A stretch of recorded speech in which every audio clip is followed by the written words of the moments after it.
Main প্রবলেমটা হয় আমাদের টেকনিক্যাল বিষয়, মানে একই প্রোডাক্ট বিভিন্ন টেকনিক্যাল থাকে।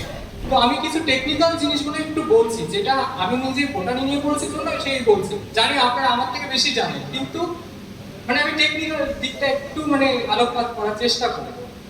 আমাদের যে চ্যালেঞ্জগুলো, এটা মাদার প্রোডাক্ট, আমি এটা দিয়ে শুরু করবো। জমি তৈরি করা, চাপান দেওয়া, সবগুলো দিয়ে আমাদের প্রোডাক্ট ইউজ হয়।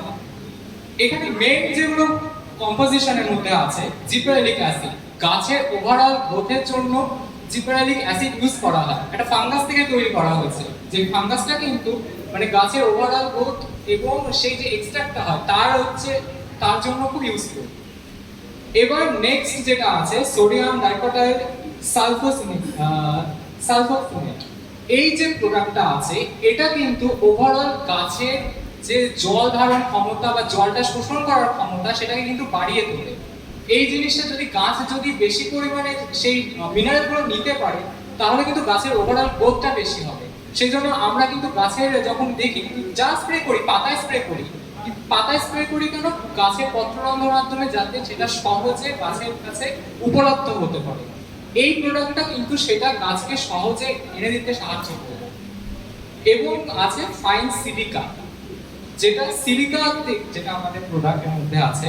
সিলিকা কিন্তু গাছের রোগ প্রতিরোধ ক্ষমতা বাড়ায়। এটা আমরা অনেকে হয়তো জানি কি জানি না, এটা ব্যাপার।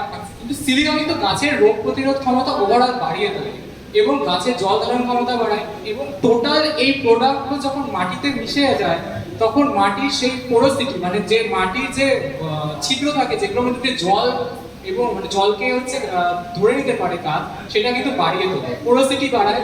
মাটির মধ্যে যে ইউজফুল ব্যাকটেরিয়া বা যেগুলো ফাঙ্গাস, যেগুলো আমাদের উপকার করে, সেগুলোর পরিমাণ বাড়ায়। এত রাসায়নিক সার দেওয়া হয়, যার ফলে মাটির কিন্তু অবস্থা খারাপ। এই জন্য এখন আমাদের জৈব সার বেশি করে প্রয়োগ করতে বলে। তার ইউজফুল দিক এই চ্যালেঞ্জ আমাদের মাদার প্রোডাক্ট। এবার জমি